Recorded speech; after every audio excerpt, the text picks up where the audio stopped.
a lively forest, there lived a tiny squirrel named Spark. One day, as Spark frolicked among the trees, he noticed a gradual change. The once vibrant forest was losing its colors, and the trees were whispering tales of a looming threat.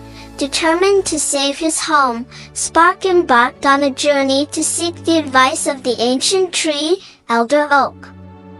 The wise tree revealed that an evil enchantment was draining the forest's magic, and only a pure-hearted creature could break the curse. Armed with courage, Spark ventured into the heart of the enchanted woods. Along the way, he befriended a wise old owl, a playful rabbit, and a gentle deer, forming an unlikely team of heroes.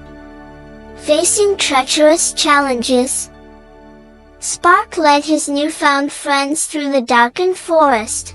In a magical glade, they confronted the source of the enchantment, a wicked sorceress.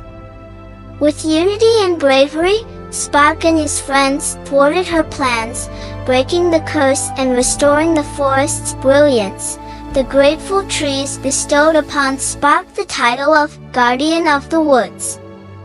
From that day forward, Spark, the once tiny squirrel, stood tall as a hero, ensuring the forest thrived with life and laughter, becoming a legend whispered among the leaves for generations to come.